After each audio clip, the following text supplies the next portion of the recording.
नमस्कार, आप देख रहे हैं एमपी न्यूज। मैं हूं आपके साथ रौनक। स्वागत करती हूं एमपी न्यूज के खास सेगमेंट न्यूज रूम में, जहां मैं आपको रूबरू कराऊंगी मध्य प्रदेश की कुछ खास और बड़ी खबरों से। चलिए जानते हैं क्या है वो खबरें।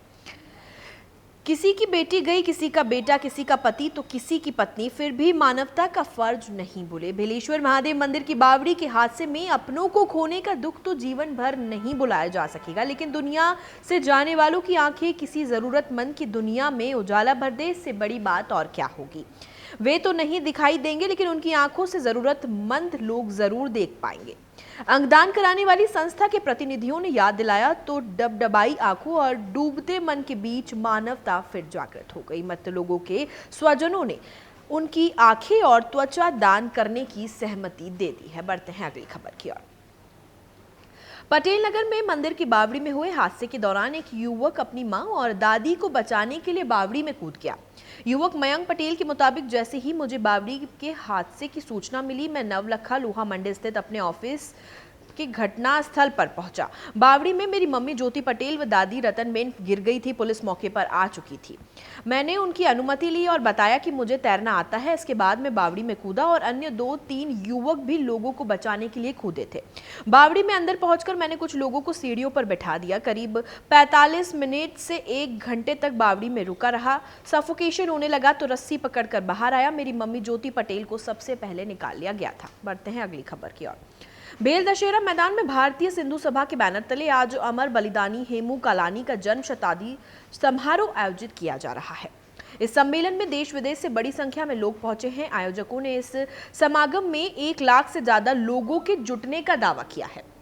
ये पहली बार है जब इतनी बड़ी संख्या में सिंधी समाज के लोग एक जगह एकत्रित हुए हैं। इस समारोह में मुख्य अतिथि के रूप में राष्ट्रीय स्वयंसेवक संघ के सरसंघ संचालक मोहन राव भागवत भी शामिल है। भागवत दोपहर करीब 2 बजे सम्मेलन में पहुंचे। यहां पहुंचकर संघ प्रमुख ने सबसे पहले सिंधी समाज के संत महात्माओं से मुलाकात की। समारोह में संगीत कार्यक्रम भी पेश किए जा रहे हैं। प्रमुख गायक कलाकार जतिन उदासी ने भी मंच पर संगीत कार्यक्रम पेश किया। बढ़ते हैं अगली खबर की ओर। जिले में लाडली बहना योजना के तहत ऑनलाइन आवेदन का काम धीरे धीरे पटरी पर आ रहा है, लेकिन उसकी रफ्तार बहुत कम है। कलेक्टर ने इससे लेकर चिंता व्यक्त की और मैदानी अफसरों एवं कर्मचारियों को काम में तेजी लाने के लिए निर्देश कर दिया है। कलेक्टर सौरभ कुमार सुमन ने मुख्यमंत्री लाडली बहना योजना के तहत पात्र महिलाओं के आवेदन ऑनलाइन दर्ज करने की प्रक्रिया की कलेक्ट्रेट सभागार में समीक्षा भी की। इस दौरान उन्होंने प्रतिदिन जनपद वासर जमा हो रहे आवेदनों की जानकारी ली और अधिकारियों को आवश्यक दिशा निर्देश भी दिए। बढ़ते हैं अगली खबर की ओर।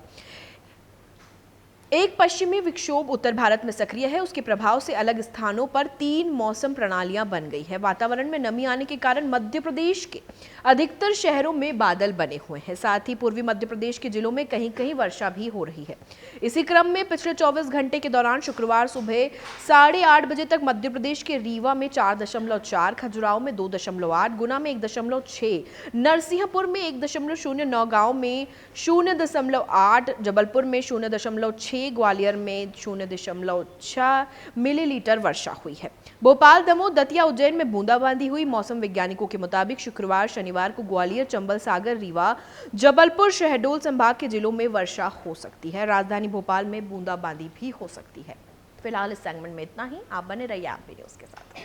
एमपी की नब्ज, एमपी का हाल, मध्य प्रदेश की हर खबर एमपी न्यूज टीवी के साथ। लगातार खबरों के लिए सब्सक्राइब करें हमारा YouTube channel MP news TV. Latest updates के लिए बेल आइकन दबाना जरा भी न भूलें।